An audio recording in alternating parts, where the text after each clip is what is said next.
Football ইতিহাসে এমন অনেক রেকর্ড রয়েছে একজন গোলকিপারের কারণে হারা ম্যাচ জিতে এসেছিল।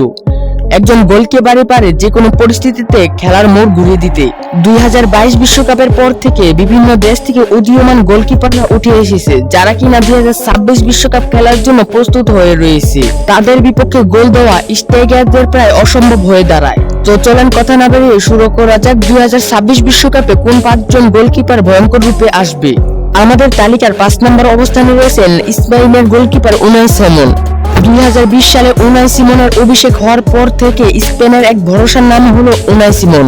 উনাই সিমনের কারণে স্পেন অনেকগুলো ম্যাচ জিতেছেন, তাই বলা যায় 2026 বিশ্বকাপে এই গোলকিপার ভয়ঙ্কর রূপে আসবেন।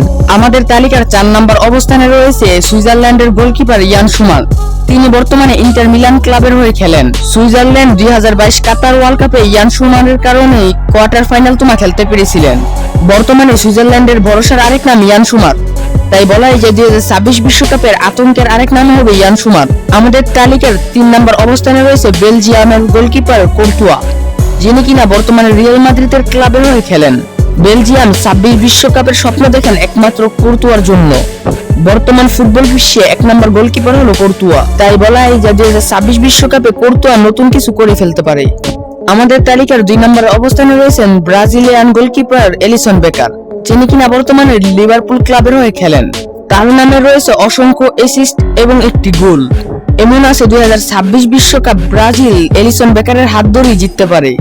আমাদের তালিকার 1 নম্বর অবস্থানে রয়েছে আর্জেন্টাইন গোলরক্ষক এমিলিয়ানো মার্টিনেজ। তিনি কিনা বর্তমানে অ্যাস্টন ভিলা ক্লাবের হয়ে খেলেন। তার আরেক নাম হলো বাস পাখি, তার সবাই বাস পাখি নামেই চিনেন। এমিলিয়ানো মার্টিনেজের হাত ধরে আর্জেন্টিনা 2022 কাতার ওয়ার্ল্ড কাপ জিতেছিলেন। এমনকি এমিলিয়ানো মার্টিনেজ বর্তমান ফুটবল বিশ্বে প্লান্টিক সেভ দেওয়ানোর মধ্যে সেরা, তাই বলা হয় 2026 বিশ্বকাপে আতঙ্কের আরেক নাম হবে এমিলিয়ানো মার্টিনেজ। বন্ধুরা, আজকের ভিডিওটা এ পর্যন্তই। তোমরা সামনের ভিডিও কি নিয়ে দেখতে চাও কমেন্ট বক্সে বলে দাও। তাহলে সবাই ভালো থাকো, সুস্থ থাকো, আল্লাহ হাফেজ।